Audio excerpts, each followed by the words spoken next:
1시 반에 끝내도록 노력하겠습니다. 2부 시작하겠습니다. 그리고 이제 오일 가격이 이렇게 떨어졌죠. 오일 가격이 떨어진 거에 대해서 인드라 전망대로 가고 있는데, 인드라가 계속 이스라엘 하마스 전쟁의 원인 중 배후 중 하나를 계속 석유업계를 지목하니까 석유업계에서 부담을 느꼈다, 이런 음모론을 제기할 수 있겠지만 그건 어디까지나 추정이겠죠. 그보다는 현실적으로 보면은 수요 측면에서, 이제 공급 측면에서는 계속 뭐 러시아와 사우디에서 공급을 줄인다 뭐 이렇게 얘기하지만, 그거는 실제 생산량을 줄일 수는 없거든요. 유통량을 줄인다는 얘기예요. 둘 다 러시아나 사우디나 급하니까. 근데 이게 비축하려면은 저장 탱크가 필요한데, 러시아에 그런 저장 탱크가 그렇게 많지 않고 사우디도 마찬가지고 3개월을 못 버틴다, 이런 얘기를 공급면에서 얘기 드렸고, 수요 측면에서는 가장 큰 요인은 쭝꽁의 경제 부진, 세계 공장이라고 하는 쭝꽁의 공장이 가동률이 형편이 없어요. 그리고 그게 가장 큰 원인이고, 두 번째로 올해 날씨가 아까 얘기했듯이 유럽이나 북미가 이렇게 춥지 않다면, 작년과 같이 온난한 편이라면, 그건 난방 걱정, 에너지 수요, 여름보다 겨울이 난방비, 에너지 수요가 많거든요. 그러한 것이 평년 수준이라면 그렇게 유가가 안정적일 것이다 라고 보세요. 그래서 원유의 마진이 어떻게 하냐면 평균가가 아니에요. 그러니까 막 이렇게 해저나 이렇게 무슨 산악지대 같은 이렇게 시추하기가 어렵고, 그러한 데서 하는 비용 수준을 맞추거든요.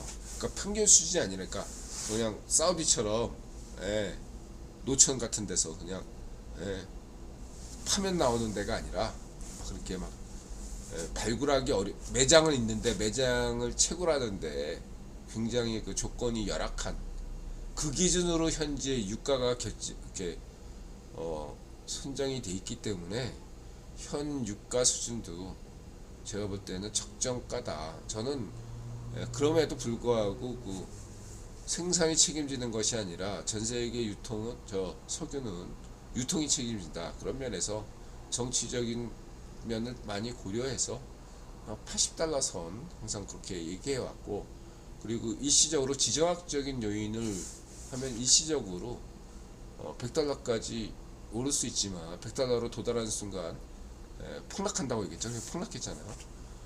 일시적으로 앞으로도 한두 번쯤은 지정학적 요인에 의해서 $90, $100까지 한번 찌를 수 있다. 그리고 중동전, 이스라엘 하마스 전쟁으로 만족하지 못한다면 세력이 쭝꽁 대만 이쪽, 그 뭐죠? 남중국해 이쪽에, 하이난군도 이쪽, 필리핀, 베트남 이쪽에서 사건이 한 번 더 터질 수 있다.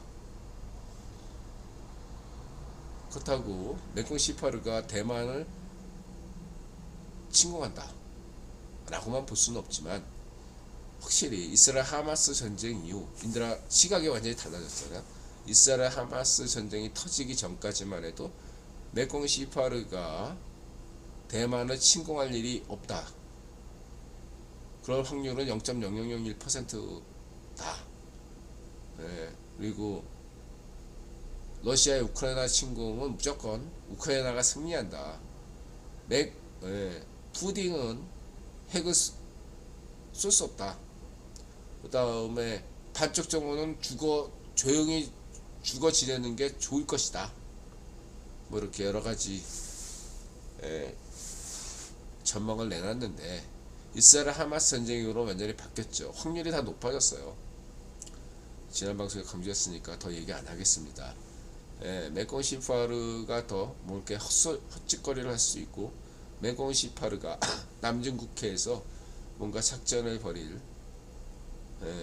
가능성도 크고, 또 다른 중동에서 또 다른 테러가 발생할 여지도 많습니다.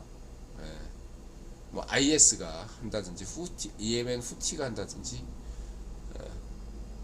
여러 가지, 아니면 헤즈볼라가 한다든지 여러 가지 그 가능성이 여전히 나 있고, 그다음에 중앙아시아에서도 분쟁이 등장할 수 있고요. 아프리카의 내전은 또 나타날 수 있고요. 여러 가지로 지금 여러 가지 않습니다. 유럽에서도 발칸반도에서 또 문제가 터질 수 있다. 지정학적인 요인이 여러 가지로 지금 지레밭이다. 보통 그런 지레밭을 가열시킨 것이 이스라엘 하마스 전쟁이다. 우크라이나 침략 전쟁이 전 세계 각적의 지정학 요인을, 긴장 관계를 더 강화시킨 것이 아니라 약화시켰다고 저는 생각했습니다. 실제로 우크라이나 전쟁으로 인해서 남북한 충돌은 더 사라졌다라고 봤습니다. 여태까지. 근데 이제 그 반대로 지금 이스라엘 하마스 전쟁은 그 규모는 우크라이나 러시아 침략 전쟁보다 규모는 미미해도 그 가지고 있는 파급 효과가 굉장히 10배 이상이기 때문에 지금은 위험 세계다. 언제 핵폭탄이 터질 수 있고 3차 세계대전이 우연스럽게 국익원이 의도하지 않고, 이전까지는 국익원이 관리했단 말이에요. 이스라엘 하마스 전쟁이 터지기 전까지는 국익원이 관리한 수준이고 그런 정도로 바치고 국익원을 신뢰했지만, 지금 이스라엘 하마스 전쟁이 터졌단 말이죠. 이스라엘 하마스 전쟁도 아주 높이 올라오는 큰 그림에서 보면은 이것도 역시도 국익원이 관리하는 상태에서 하는 거다. 국익원이 직접 기획한 건 아니지만 이것을 알면서도 묵인했을 수 있다. 이렇게 생각할 수 있어요. 그러나 그럼에도 불구하고 이전에 비해서 그 통제력이 상당히 약화됐다. 여기에 대해서 몇 분들이 의견을 주셨는데 이런 얘기죠.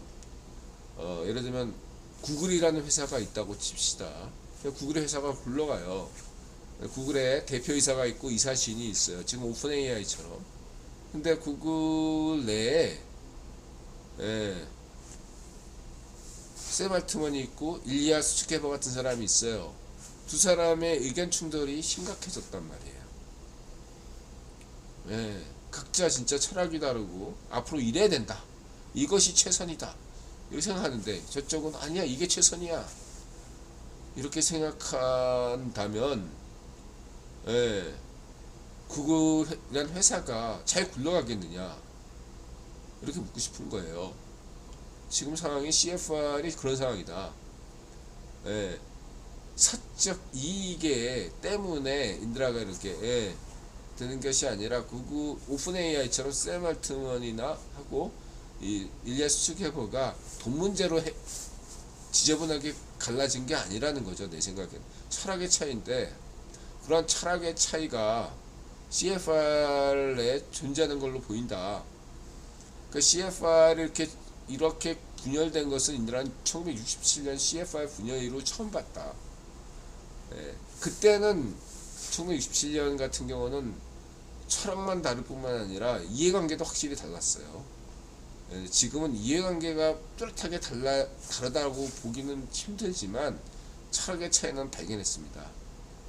그래서 이러한 것 쪽으로 이것이 지금 잘 수습되는 국면으로 가는가, 아니면 좀 더 그 틈이 벌어지는가, 그래서 좀 더 지켜봐야 되겠다. 여기에 대해서 저는 대략적 책임을 묻지는 않습니다. 그럼 데이비드 루벤스타인의 입장, 데이비드 루벤스타인이 이사장이니까 데이비드 루벤스타인 대륙주 측사죠. 데이비드 루벤스타인 책임을 묻지, 대륙주한테 책임을 묻지는 않겠습니다. 데이비드 루벤스타인이 이 문제를 잘 해결하길 바라고 있고요. 이렇게 말씀드리시고,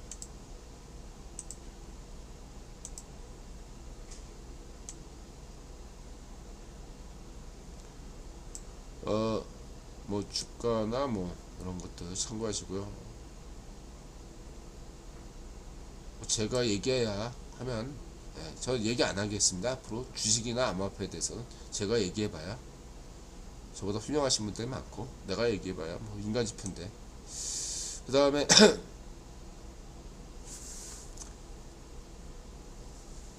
공급망 문제가 있는데요. 세계화에서 공급망 문제가 늘 나오는 것들의 세계화의 긍정적인 면, 부정적인 면 여러 가지 나오는데, 저는 지금 뭐 세계화가 문제가 있다 이러면 세계화가 정말 세계화가 끝났다.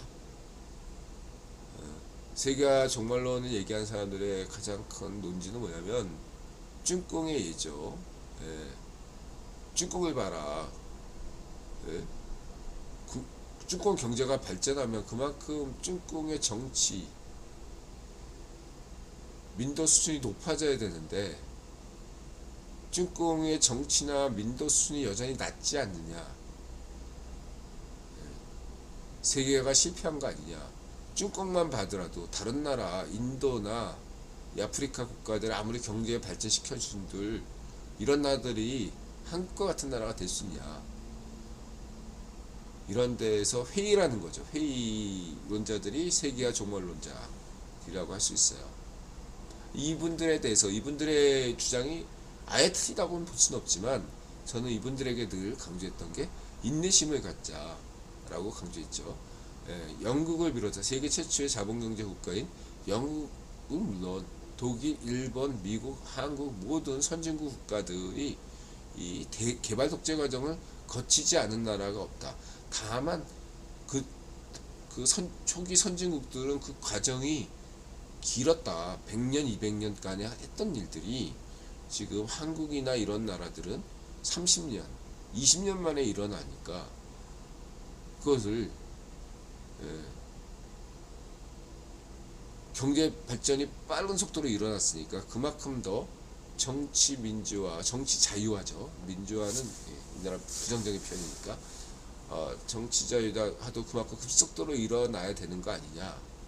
저는 조금 더 시차가 필요하다 라는 78대 22 관점에서 인내심을 갖고 세계화를 포기 안 해주셨으면 좋겠다, 이런 얘기를 피력했고, 그 다음에 주장했고요. 그 다음에 이제 세계화 재편 이런 주장론자에 대해서는 78%로 지지하고 있다. 그러니까 세계화 종말론자는 22%만 긍정한다면 세계화 재편론자들에 대해서는 78%를 지지하는데, 왜 그럼 100%가 아니냐. 지금 세계화 재편론자들의 논지를 들어보면 아직까지도 엉성해 보인다. 치밀해 보이지 않는다. 지나치게 낙관적인 것이 아니냐. 이런 생각을 가지고 있습니다. 그럼에도 불구하고 저는 세계화 종말이냐 세계화 재편이냐, 그 다음에 저는 세계화 재편이다. 그런 것이 첫 번째 특징이 공급망 리스크, 탈위험 이런 쪽으로 지금 나오는 건데, 탈위험이라는 개념이 현재까지 불확실한 정치적 용어로만 남아있는 것이 구체적으로 드러나지 않았기 때문이죠. 저는 이러한 탈위험, 탈리스크,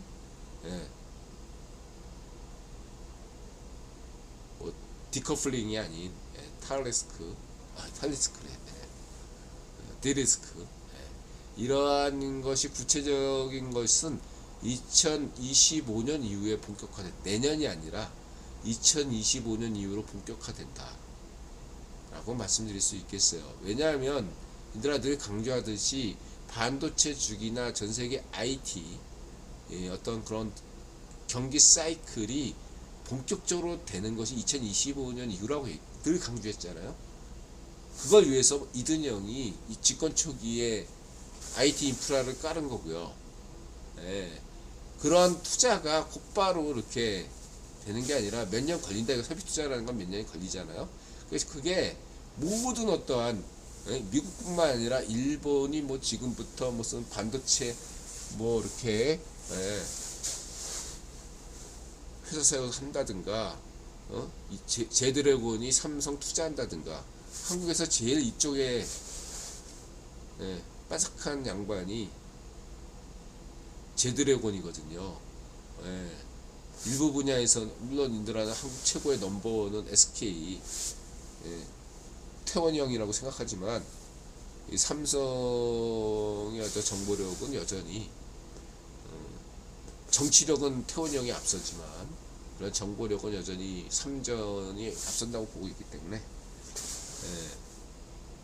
이런 면에서 삼전이 이렇게 준비하는 것도 2025년 심지어 현다이는 지금 현 노플러 가문하고 가장 유사한 한국의 노플러 가문 하면은 현다이 가문이거든요. 이 현다이 어떤 현기차 그 전기차 프로젝트도 다 2025년에 맞춰져 있어요. 다른 데는 막 전기차가 지금 뭐 쭈꽁의 전기차 마진 생각 안 하고 저가로 막 나다 지금 폭망 중이잖아요. 예. 그리고 미국 같은 경우는 테슬라 빼곤 다 폭망이고. 근데 여기에서 지금 살아남는 거는 전 세계 전기차 업체 중 일본은 계속 그 전고체 때문에 지지부진하고 독일이야 말할 나위였고 지금 전 세계에서 테슬라하고 현대밖에 없어요. 이거는 오토견님이 많이 맞아. 현기차는 느긋하게 구글하고 비슷해. 입장이 현기차는 지금 입장이 구글하고 입장이 비슷해요. 당장 현기차는 지금 그냥 하이브리드로 그냥 먹고 살고 있고 전기차 2025년부터 본격 양산 들어가요. 내년도 아니에요. 2025년부터야. 현기차도 그렇고 반도체도 2025년 다 2025년에 포커스가 맞춰져 있어요. 그리고 인드라가 알고 있는 무슨 양자 컴퓨터다 뭐 여러가지 어떤 과학 첨단 현실 뭐 이런 것들 다 2025년에 본격적인 심지어 암호화폐마저도 진짜 불장은 2025년부터다 이런 얘기가 나오는 이유가 다 있어요. 그때는 미국이 양적 완화 안 하면 안 되는 거 무조건 양적 완화 해야 되는 거예요. 그때는 금리 무조건 뚝 떨어지고 주식이든 2025년에는 주식이든 암호화폐도 그냥 폭등해요. 근데 올해하고 내년은 알 수가 없죠. 내년 하반기부터 좀 풀릴까? 내년 하반기부터 풀릴 거다 이렇게 보고 있고 그렇기 때문에 성예령이 딱 내년 6월까지만 공매도 금지 어려운 시기니까 뭐 공매도 풀었는데 아무 효과가 없다. 지금 경제 자체가 어려워서 세계 경제 자체가 어려워서 그래요. 정치 이게 지명이한테 어떤 악영향을 줄까 이런 짱구만 돌리고 있지. 니네들이 아는 게 없잖아. 무식하잖아. 니네들이 경제에 대해서 뭘 아니? 지명이만큼 모르잖아.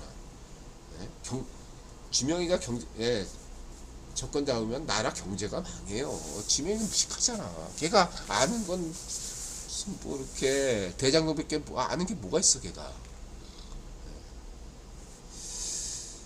자 그렇게 말씀드리시고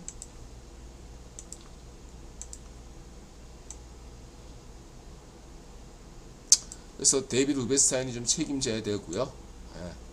뭐 자기 할 말은 분명히 했어요. 전 데이비드 루벤스타인 좋아합니다. 뭐 생각이 있겠죠. 그 다음에 독일 경제 뭐 요인 쫙 나왔는데 양적 안 하면 다 끝나. 독일이 지금 실수한 거는 뭐 오토견님이 뭐 이렇게 혹독하게 얘기했는데 그것도 그렇게 탓하고 싶지 않아요. 독일은 특허가 많은 나라예요.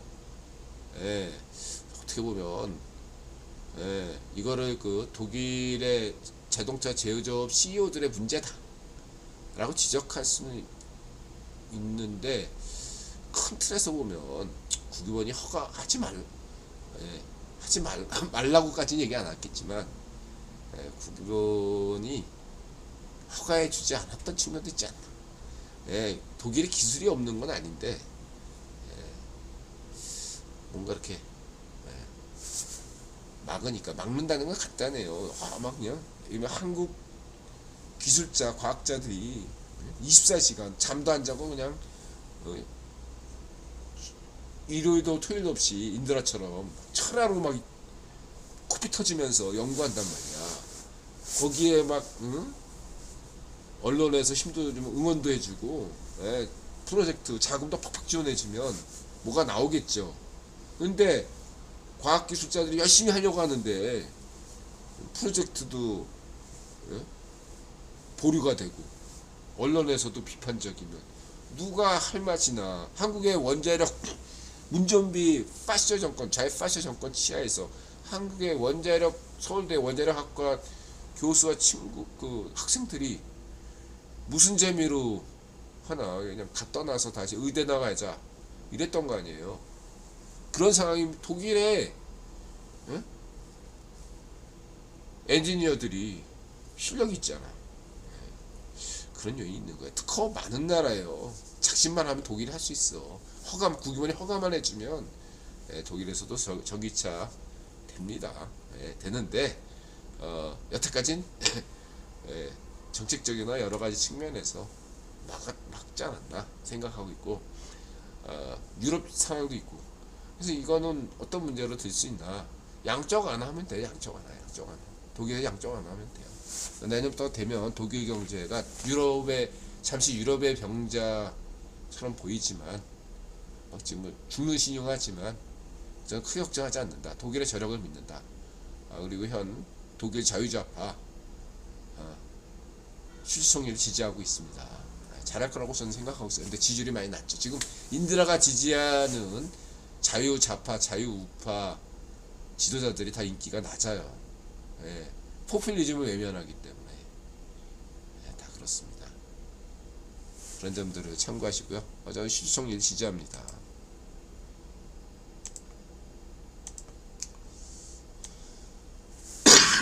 그리고 베이비붐 은퇴 관련해서는 10년 차이가 있죠.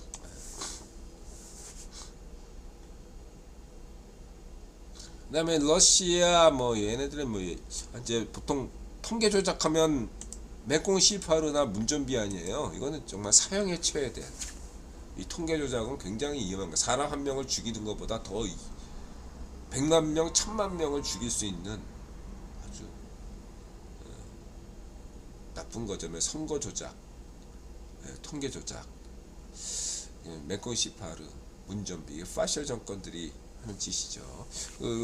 전 러시아 통계에도 여태까지 객관적이라고 약간 좀 했지만, 이번에 우익 파쇼 푸딩이 파쇼의 본성을 드러내듯이 통계 조작을 시도한 흔적이 보인다. 우려스럽다. 말씀드릴 수 있고,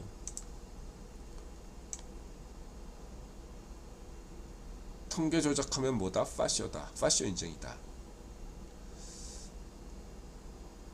그리고 이 친구는 늘 재밌게 봐요. 전 이 친구는 세계어와 인간 도사자 모택동의 되도 않는 대학진하고 비교를 해요.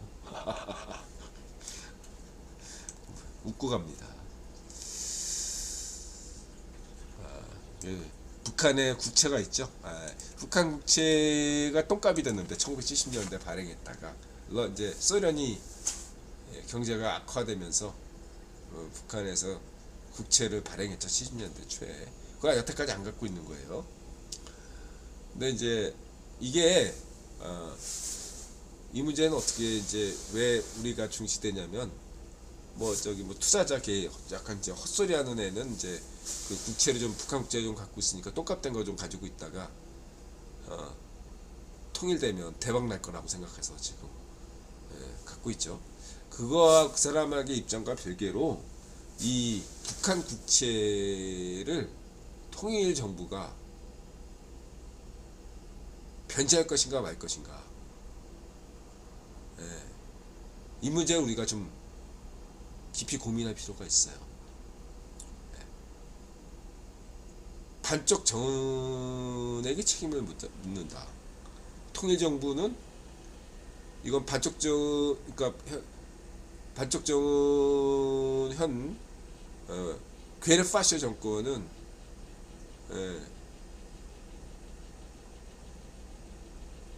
사근 거나 마찬가지이기 때문에 이거는 반쪽 정은 일가가 책임져야 된다. 통일 정부가 책임질 필요가 없다. 이렇게 될 수가 있죠. 이게 참 원칙적으로 맞는데 그게 또 정치적으로나 여러 가지 현실적으로 문제가 있을 수 있죠. 이 문제를 해결하는 가장 좋은 방법은 뭐냐? 통일정부가 책임지지 않는다. 동시에 그렇다고 해서 채권자들이, 북한 국채를 가진 채권자들이 돈 날릴 수는 없잖아요. 이 문제를 가장 현실적으로 해소시킬 수 있는 방법은 뭐냐? 북한의 그 노동당이 계속 집권하는데 반쪽 일성 가문이 몰락하는 거예요. 모든 어떤 대부분의 권력은 3대가 끝이에요. 저 고대 역사에 그 산동반도에 있었던 그 고구려 후손이 정권 잡았던 것도 3대까지거든요. 그래서 반쪽정원이 마지막으로 저는 봐요. 국유본이 반쪽정원까지만 허락할 것 같고, 반쪽정원이 몰락한다 그래서 그 북한 노동당 괴르파쇼 정권이 몰락하는 것은 그렇게 바람직스러운 것이 아닙니다. 제가 생각하기에 여러 가지로 통일 한국에 오히려 부담이 된다고 저는 생각해요. 그보다는 북한의 시민들도 행복하고 대한민국의 시민도 행복하고 인류도 행복하고 북한 채권자도 행복하고 통일 정부의 부담도 덜어줄 수 있는 가장 좋은 방법은 뭐냐? 북한 괴르파쇼 정권이 자유파쇼 괴르 정권이 엎어지고 최소한 베트남의 자유좌파 베트남 공산당 수준으로 일당 독재는 마찬가지지만 그러한 어떤 개혁정부가 들어서는 거죠. 통일은 아니에요. 2025년 이후 시나리오인들에서 가장 현실적인 시나리오는 대신에 반쪽일성 일가가 몰락하는 거죠. 그리고 거기에 대해서 북한 노동당에서 공식적으로 반쪽일성 일가를 고발하고 북한 이쪽일성 일가가 딱 차별화하고 거리를 두는 상징적인 조건으로 북한에 있는 모든 반쪽일성 선전물, 동상 이런 것들이 다 철거되는 그러한 어떠한 것이 된다면 통일되지 않더라도 전세계 국유본과 전세계의 투자자들은 환호할 것이다. 앞다투어 북한에 투자할 것이다. 그 투자된 돈으로 지난날 반쪽일성의 사금고로 활용했던 국채도 갚을 수 있다. 북한 노동당이 갚는 겁니다. 통일정부가 갚는 게 아니라 통일정부가 그것도 책임이 분명해서 그래요. 참고하시기 바랍니다.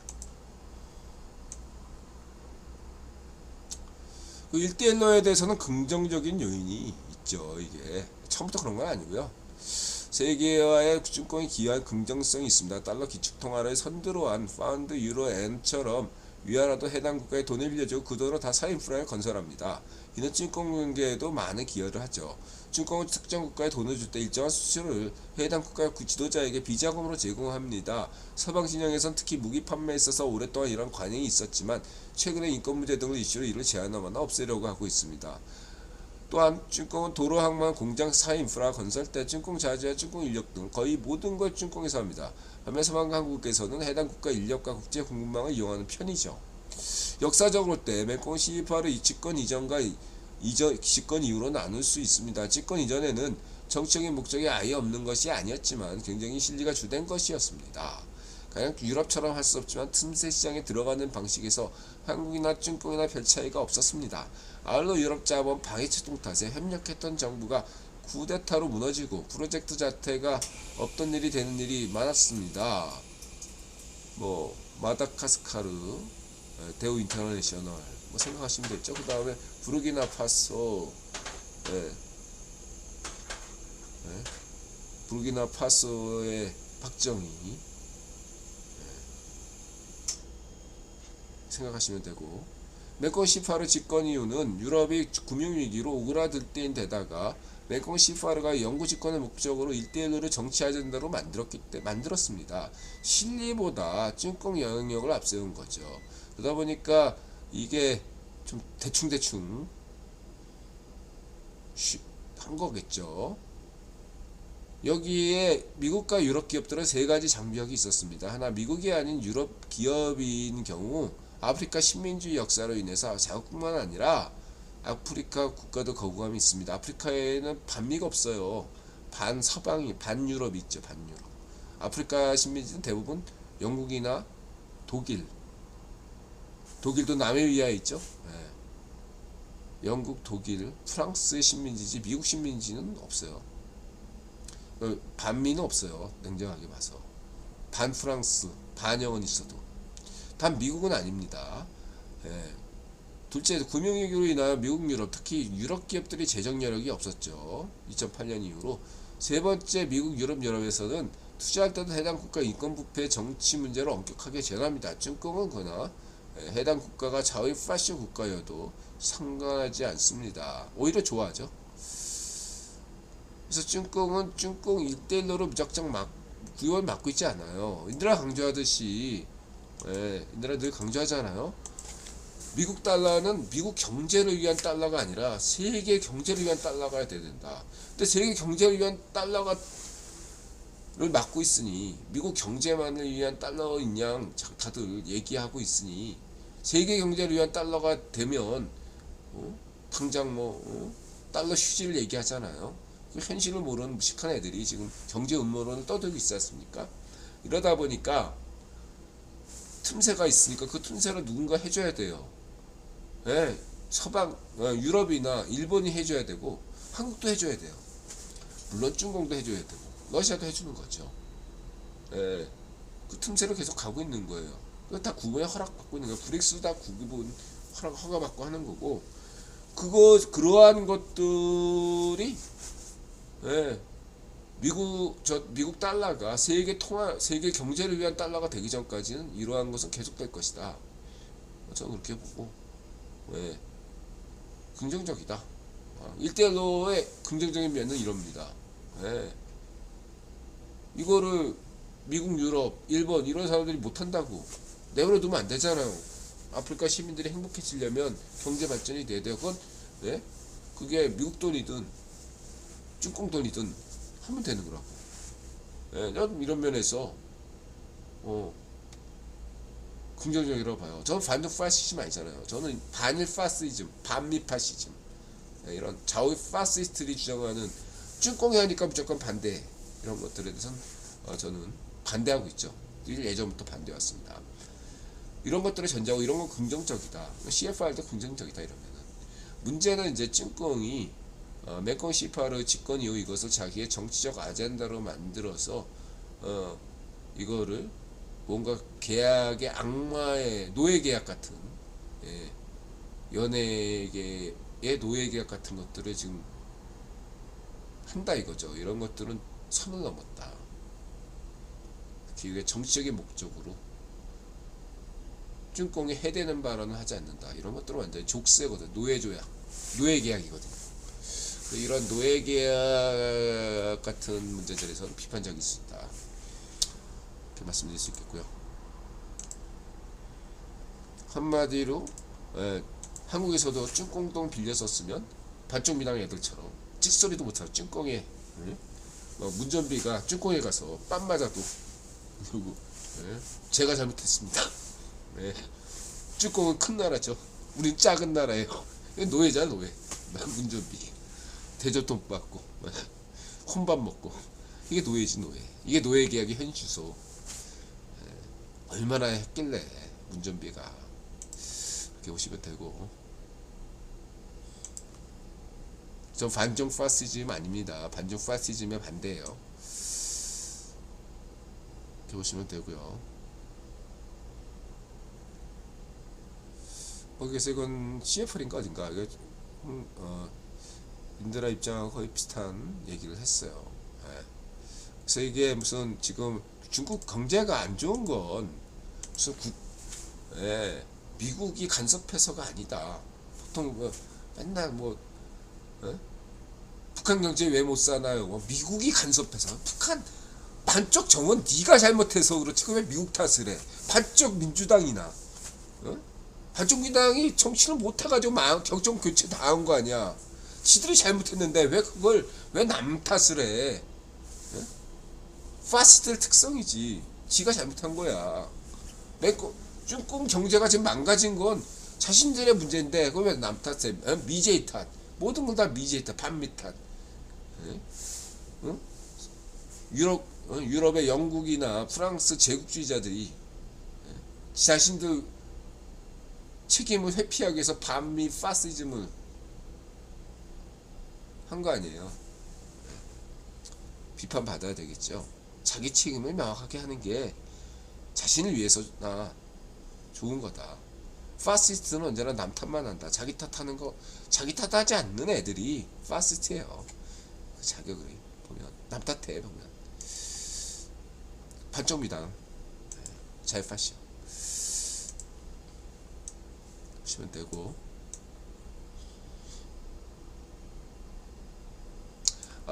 인디아 슈퍼파워 이렇게 쭉 보시면 인도네시아 이것도 뭐 이스라엘이 뭐 후진국이냐 후진국 아니고 이거 쭉 보시면 되고요. 이렇게 보시면 되고, 그 다음에 이제 하메스는 쿠메르드처럼 팔레스타인에게 가장 잔혹한 정치 세력이 된다. 포린 폴리시 전쟁은 자유파시오 정권을 전속시킨다. VOA, RFA, DW, 만수령, 철수형, 한동훈, 세훈형, 정영식. 정영식은 이제 판사, 대법원 이렇게 말씀드리시고, 댓글에서 대륙주 뭐 이렇게 좀 안 좋지 않냐 라고 했는데, 제 생각에는 이래요. 우리 대륙주 형님이 반문화, 인드라구나 젊었을 때 인드라도 반문화하고 우리 대륙주 형도 반문화 했잖아요. 그러니까 젊었을 땐 약간 자유파시에 심취했던 과거가 있는 거죠, 둘 다. 그리고 지금은 대륙주 형이 자유파시 물론 아니죠. 자유좌파와 자유우파 사이에서 약간 자유우파의 6대4 정도로 제가 볼 때, 자유좌파보다는 자유우파를 조금 더 중시하는 6대4 정도로, 그게 제가 볼 때 우리 대륙주 형의 성향이다. 저는 그렇게 보고 있거든요. 인드라는 우리 대륙주 형보다는 조금 더 중도적인 편이에요. 조금 더 5.5 대 4.5, 5.5 대 4.5, 이 정도. 어쨌든 간에 그런 면이 있어요. 그러면서 대륙주 형이 요즘 고민이 많겠다 이런 생각하고, 그러나 뭐 특별히 인상이 굉장히 어둡거나 그렇게 보이지는 않습니다. 그냥 인드라가 그래요. 인드라 좀 감기 걸리고 여러가지 매일매일 뭐 사건이 터지고 그러다 보니까 힘들어서 그렇지, 저만 힘들어요. 대륙주는 별일 없다 이렇게 생각합니다. 자, 이렇게 말씀드리고 싶고요.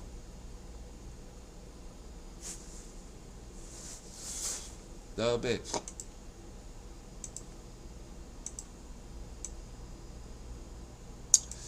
내년 총선에서 성렬형이 좋은 결과를 내길 바람봅니다. 현재는 불투명하죠. 굉장히 어려운 상황이다.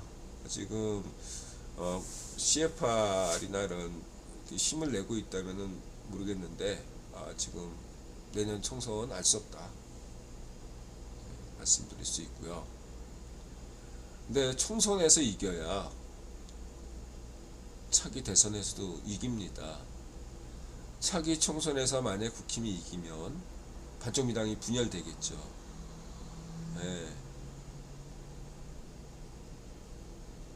총선에 저는 지명이가 대선에 나올 거라고 생각해요. 그래서 총선에서 지는 게 인류와 한반도와 대한민국에게는 모든 윈인이다 라고 저는, 단지 국힘 지지자뿐만 아니라 인류를 위해서도 내년 총선에서는 국힘이 이기는 것이 좋다 이렇게 보는 편인데, 하지만 결과는 지금 굉장히 불투명합니다. 참패당할 수도 있어요, 국힘이. 이것은 무슨 뭐 성렬형이 일을 못해서가 아니고, 이런 진짜 성렬형은 외교 안보 면에서는 거의 10점 만점에 9점, 손흥민처럼 9점 정도 줄 수 있을 만큼 잘하고 있어요. 잘하고 있다고 보고 있는데, 무슨 국내 무슨 뭐 지금 뭐 당대표 김기현의 문제나 뭐 이런 사람들 문제도 아니에요. 국제 정치 요인이, 국제 지정학 요인이 좌우되는 겁니다. 국내에서 아무리 정치 잘해봐야 국제 정치의 변동이 오면 순식간에 국내 정세가 달라집니다. 한국뿐만 아니라 일본도 그렇고 유럽도 마찬가지예요. 국제 정세가 일단 안정화돼야 된다. 인들아 생각에는 올해가 넘기고 내년 2월 정도, 9점 정도 가면 확연하게 보인다. 그때 지금 분위기가 바뀌지 않으면 국힘이 어렵겠다. 대한민국이 망하겠다. 3차 세계대전 나타날 수 있겠다. 반쪽 괴뢰파쇼가 연평도나 파주를 점령할 수도 있겠다. 서울을 불바다로 만들 수 있겠다. 맹꽁 시파르가 대만을 내년에 침공할 수도 있겠다. 이런 생각을 해보게 됩니다. 그리고 내년에 우크라이나가 키우가 점령당한다. 이런 시나리오도 충분히 생각할 수 있다. 내년 2월달 구정달까지 봐야 됩니다. 지금은 한 치 앞도 내다볼 수가 없다.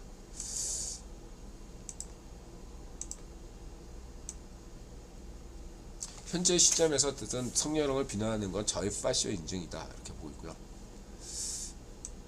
뭐 정영식, 그 다음에 그 세훈이 형하고 한동훈, 인드라 알겠죠? 한동훈은 70년대생이어서 인드라 공식상 차기에 도전하기가 어렵다. 그래서 이제 보니까 세훈이 형이 동훈이한테 그 좋게 얘기했더라고요. 외신 기자 회견에서 한동훈의 어떤 철학을 존중한다, 지지한다, 좋아하게 됐다. 사이가 좋아요. 사실은 그렇게 지지층이 겹쳐요. 한동훈하고 세훈이 형이. 전 여론조사 같은 거 안 믿고, 중요한 건 뭐냐면 저는 좀 상상력을 좀 발휘했으면 좋겠는데, 이런 생각을 해보게 됐어요. 인드라는 서울 시민 입장에서 세훈 형이 그 레전드로 남기, 서울시장 레전드로 종신제로 계속 서울시장 하기를 바라고 있습니다. 이거 전제하고요. 세훈이 형이 대통령 후보로 나서는 그런 시나리오가 나올 수 있겠다. 이러면 세훈이 형이 만약에 대통령 후보로 나오면 철수형이, 인달 철수형도 좋아하잖아. 철수형이 좀 위태로울 수 있어요. 다시 말해서 세훈이 형이 동훈이 후원받고 나오는 거예요. 그럼 서울시장은 누가 하냐? 동훈이가 하는 거지, 한동훈. 이렇게 되는 시나리오를 생각해 볼 수가 있다. 한동훈이 법무부 장관하고 국회의원 한번 하고 서울시장 하고, 이런 시나리오인 거죠. 이런 시나리오를 한번 생각해 볼 수 있다는 거예요. 잠깐 든 생각이야. 깊게 생각 안 했어. 한동훈이 서울시장하고 세훈이 형이 대권 도전하면 이러면은 철수형, 철수형 좋아하는데 어떻게 될지 모르겠다.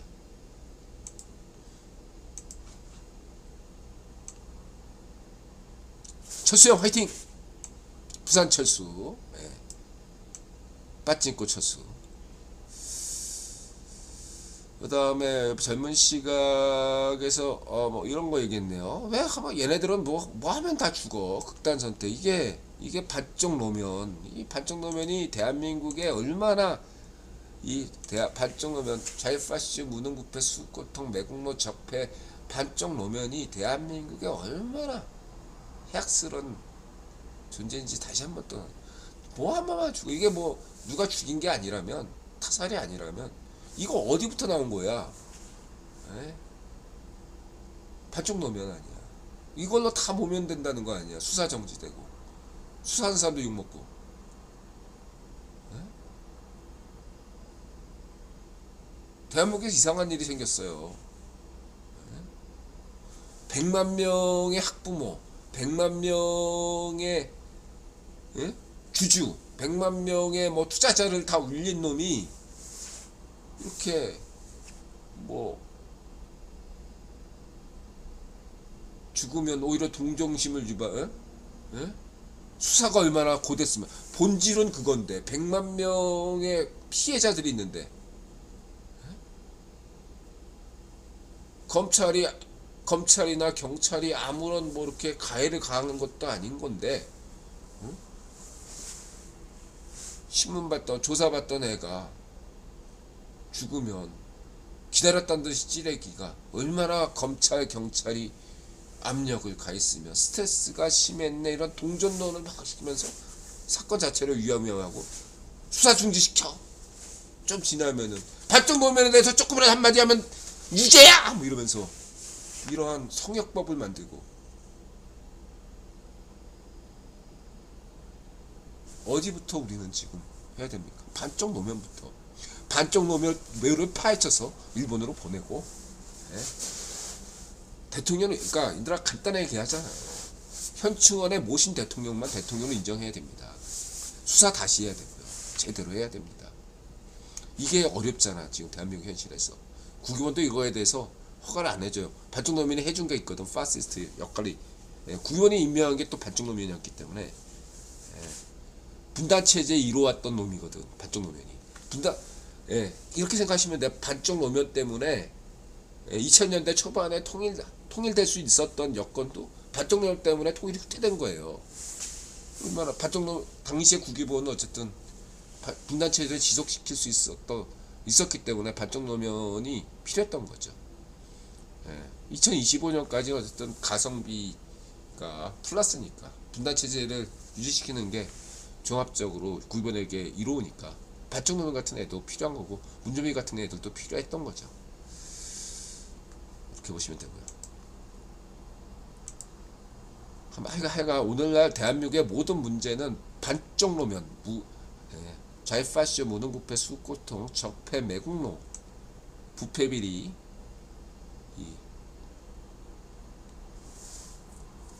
반쪽 노면에부터 시작한다, 이렇게 보시면 돼요. 대한민국 최초 파시오죠.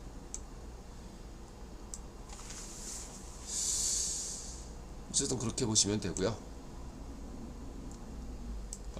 뭐 그리고 3자회담, 여기에서 뭐 인도에선 당연히 또 반스 진핑 좀 소개해줬고, 이렇게 보시면 되고,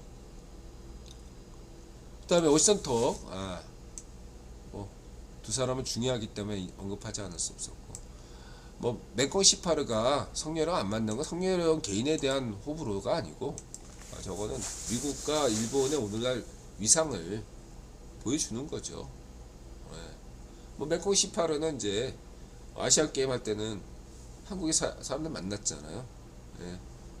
제가 맹꽁 시파르라도 성렬형 뭐 지금 당장 만날 필요가 없는 거죠. 제가 볼 땐 그래요. 별 문제 아니다. 저는 그렇게 보고, 중요하지 않다고 보고 있습니다. 다만 저는 맹꽁 시파르가 내년에 한국에 와도 된다라고 생각하고 있습니다. 오면 좋다, 이렇게 보고 있습니다. 저는 반중 파시즘이 아니고요. 여전히 저는 맹꽁 시파르에 비판적이죠. 근데 그것은 그거고 외교는 외교니까. 그런 면에서는 만약에 오면 환영한다 이런 입장입니다. 반 맹꽁시파로 시위 같은 거 하지 않겠다 이렇게 말씀드리고 싶고요.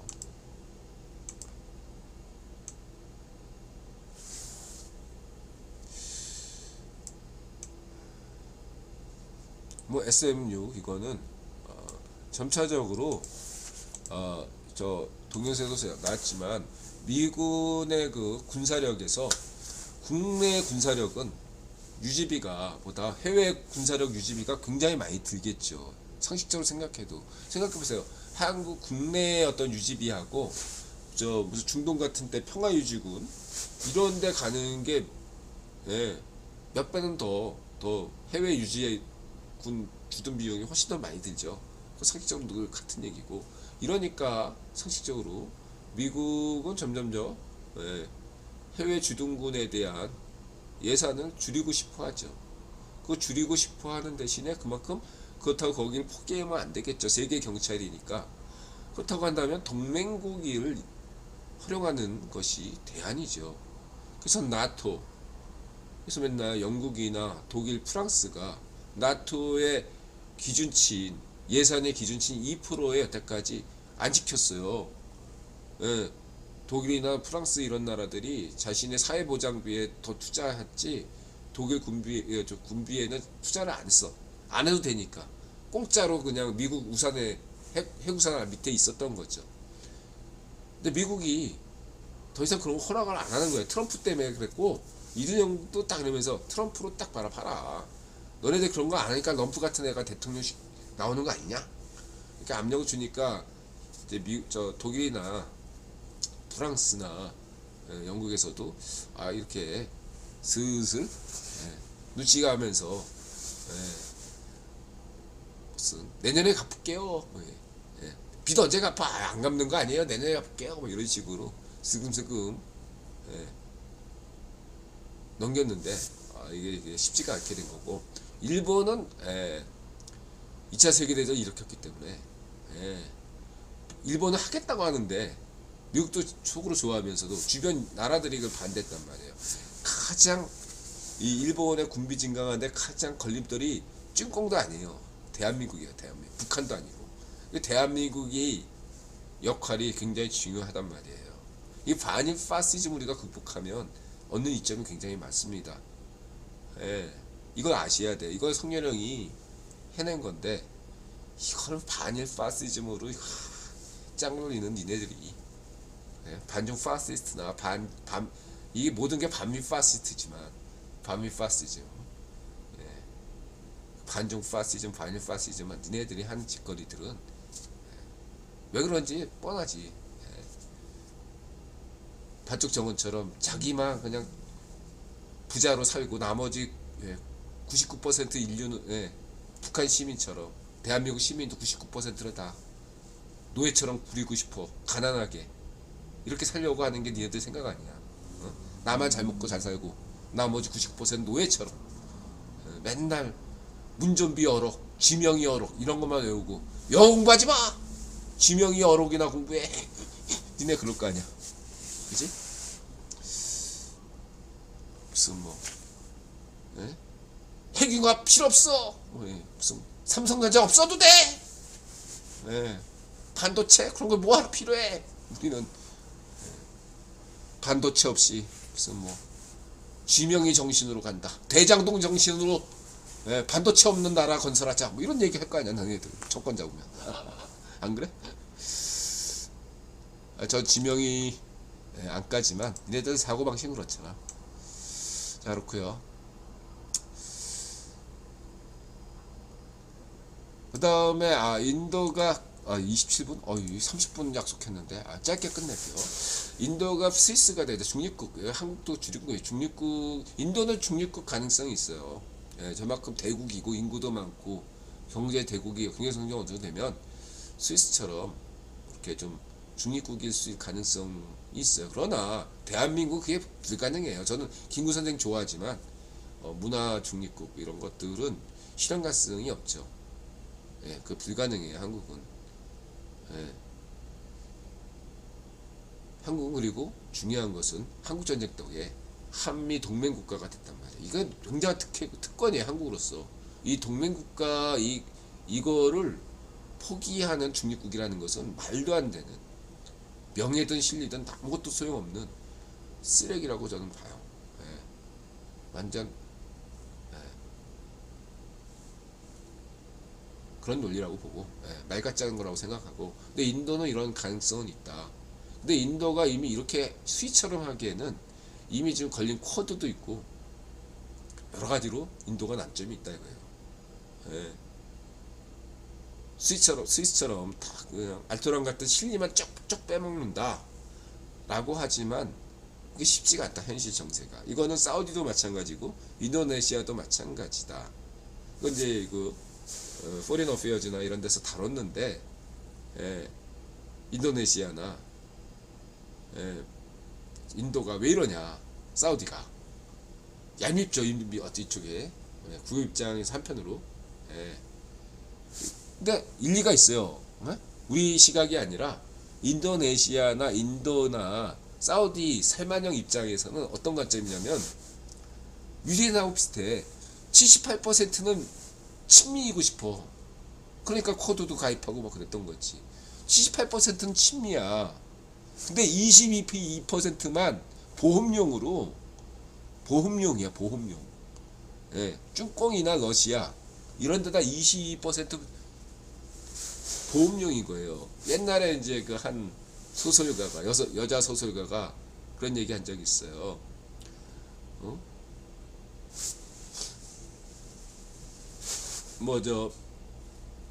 어머니한테 아버지한테 딱 달려갔는데, 아버지가 자기한테 뭐 사달라는데 안 사줘.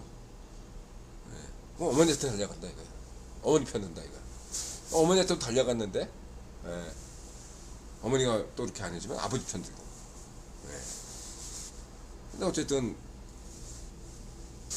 78대 20이다 이렇게 보시면 돼요. 인도네시아든 인도든 그 어느 나라든 기본적으로 78% 미국이에요. 근데 어떤 거냐면, 지금 인들아 얘기 뭐냐면, 포린 폴리시에서도 일부 약간 좀 그런 편향이 있긴 한데, 너무 지나치게 제가 볼 때 이러한 개발 독재 국가들 혹은 그런 국가들에게 지나친 좌익 편향을 고집하는 경우가 있어요. 좀 긍정적인 필요고 인내심을 갖출 필요가 있는데 지나치게 막 드립다 판다 이거야. 예를 들면 반쪽 정원에 비해서 만배 수준 이상으로 죄가 가벼운데 쌀만형이 그렇게 죽일 놈으로 막 생각한다 이거야. 제가 볼 때는 지나치다. 무언가 쌀만형이나 뭐 모디, 인도의 모디, 뭐 성렬형, 뭐 기시다, 뭐 혹은 실추, 독일의 실추, 마크롱, 뭐 리스nak 이런 사람들 약점을 잡는 것까지는 내가 이해가 되는데 그 이상으로 지나치게 깐다 이거야. 특히 만만한 게 서방 세계, 그러니까 유럽의 지도자들에 대해서는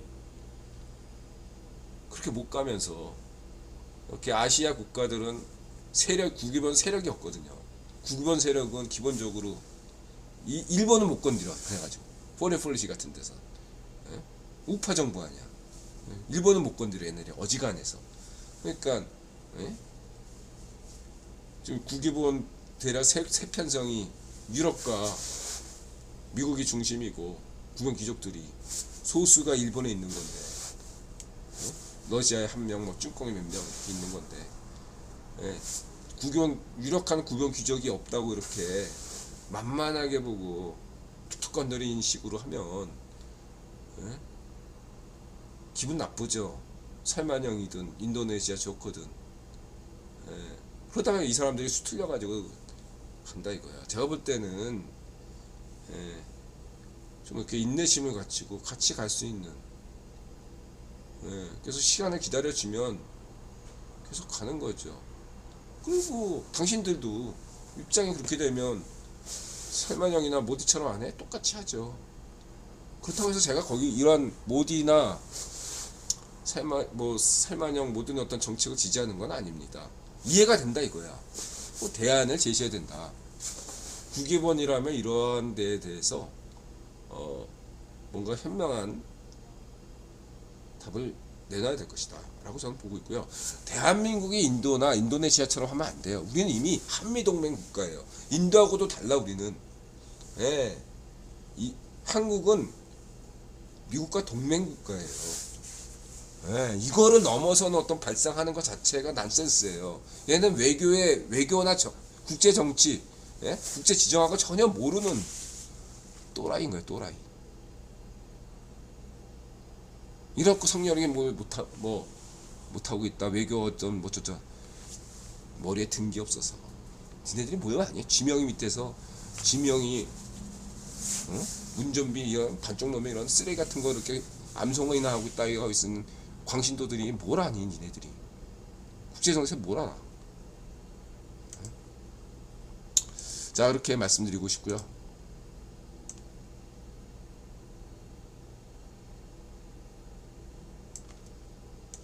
약속 지키겠습니다. 오늘 여기까지 하고 나머지는 다음 방송에서 하겠습니다. 자 인사해 주시고요.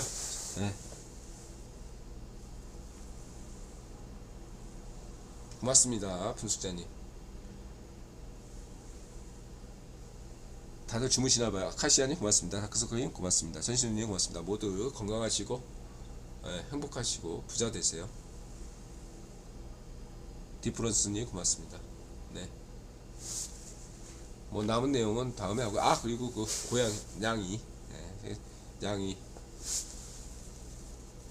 디오 죽은 다음에 너무 고양이 스트레스 주지 않기 위해서 제가 안 하고 있어요.